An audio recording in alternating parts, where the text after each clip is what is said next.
আসলে প্রত্যেকটা গাছে কি আম ধরে নাই? না ভাই, কিছু কিছু আইছে, কিছু কিছু আসেনি। আমি বন্দুক নিয়েছি, খাই খালাসি 12 বছরের জন্য। 12 বছরের জন্য খাই খালাসি, খাই খালাসি। যদি 1 বছর না আম আসে তাহলে তাও টাকা দেওয়া লাগবে। তারপরও টাকা দিতে হবে। আজকে আপনাদেরকে আমি শুনে চাই কৃষকের কিছু গল্প। রোদ বৃষ্টি ঝড়েও নাই তাদের বিশ্রামের গল্প। আপনাদেরকে আমি দেখাতে চাই এই নওগাঁ জেলা এই আম বাগান করি আমরা চাষ, তাই তো আমরা নওগাঁর আম খিলাতে পারি সারা বাংলাদেশকে।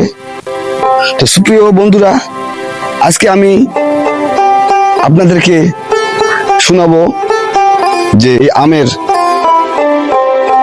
চাষ। ইতিমধ্যে আপনারা দেখতে পাচ্ছেন যে আম বাগানে মোটামুটি আম ধরেছে।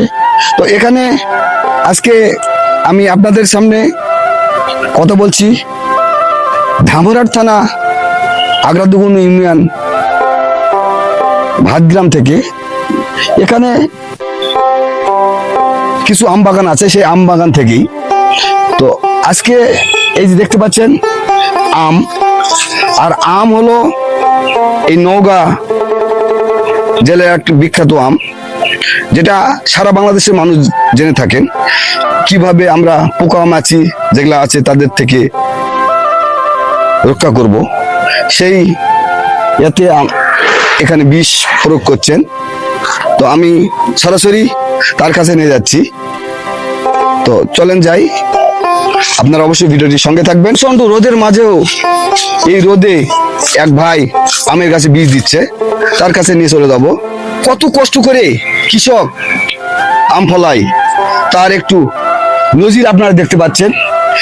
এখানে বিষ প্রয়োগ করছেন আমে, যাতে করে এখানে মশা মাছি যেন না পড়ে।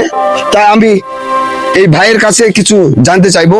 তো আসসালামু আলাইকুম। ওয়ালাইকুম সালাম। ভাই কেমন আছেন? ভালো ভাই। তো এই আম বাগান কি আপনার? হ্যাঁ। এখানে কয়টা গাছ আছে? 220টা। 220টা। এগুলা কি কি আম আছে এখানে? এদিকে আছে দারিফো, রূপালি আর ম্যাঙ্গো। তো কি প্রত্যেকটা গাছে আম আছে? কিছু গাছে আছে, কিছু গাছে নাই। আসলে প্রত্যেকটা গাছে কি আম ধরে নাই? না ভাই, কিছু কিছু আইছে, কিছু কিছু আসেনি। খাবার আমাদের দুর্যোগ বেশি, ওই জন্য গাছ দাম আসেনি। খান খান আইছে, খান খান আসেনি। আপনি হলো এগুলা কি বীজ দিচ্ছেন? এগুলা যে বীজটা মানে ওষুধটা দিচ্ছেন, এগুলা কিসের জন্য দিচ্ছেন? এগুলা দিয়েছি আম আটকানোর জন্য, পোকা, তারপর তোমার আম অনেক ভালো থাকে, বোরন, সালফার। এই আম আপনার মোটামুটি তো আরো অন্যান্য বাগান আছে, তার থেকে তুলনামূলক মনে হয় সম্ভবত আপনার এই বাগানে মনে হয় আম ভালো। না, এখান থেকে আর একটা আছে, ওই বাগানে বেশি আম ভালো, এটাই আনার দুর্বল। তার মানে আপনার কয়টা বাগান? আমার 3টা বাগান। ও, আপনার তাহলে 3টা বাগান। আপনার 3টা বাগান, 3টা বাগানে মোট কতগুলো গাছ আছে? 3টা বাগানে গাছ আছে 600। 3 বাগানে গাছ আছে 600। এখান থেকে আপনার কি এই বাগান কি আপনার নিজস্ব না মানুষের কাছ থেকে নেওয়া? এটা আমি বন্দুক নিয়েছি, খাই খালাসি 12 বছরের জন্য। 12 বছরের জন্য খাই খালাসি, খাই খালাসি। যদি 1 বছর না আম আসে তাহলে তাও টাকা দেওয়া লাগবে। তারপরও টাকা দিতে হবে। তো ধন্যবাদ। আমি আপনার এখানে আসছিলাম, একটা ভিডিও করলাম। আর বিশেষ করে আপনার জন্য শুভকামনা রইল যে আপনার গাছে যতটুকু আম আছে আলহামদুলিল্লাহ।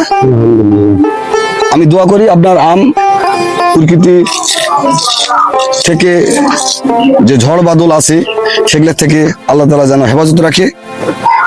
তো এই এই আপনার আশা আকাঙ্ক্ষা যেন পূরণ হয়। তো ধন্যবাদ আপনাকে। সম্মানিত বন্ধুরা, প্রত্যেকটা মানুষের আশা আকাঙ্ক্ষা নিয়ে এই কাজগুলো করে। তো ওনারও এই বাগানগুলা কিন্তু নিজের না, এই বাগানগুলা মানুষের কাছ থেকে লিজ নিয়েছে। এই লিজ তারপর যদি এই 12 বছরের লিজ নিচ্ছে, এই 12 বছরের মধ্যে যদি আম যদি নাও আসে তারপরে ওনাকে টাকা দিতে হবে। তো আল্লাহ তাআলা সকল দুর্যোগ থেকে রক্ষা করুক এবং তাদের আশা আকাঙ্ক্ষা গুলো পূরণ করুক, এই কামনা করি। এই ভিডিওটি যদি আপনার ভালো লেগে থাকে, আর যদি আপনি কৃষককে ভালোবেসে থাকেন, এই কৃষিকে ভালোবেসে থাকেন, আমার চ্যানেলে যদি আপনি নতুন হয়ে থাকেন তাহলে অবশ্যই সাবস্ক্রাইব করবেন। ধন্যবাদ। আসসালামু আলাইকুম।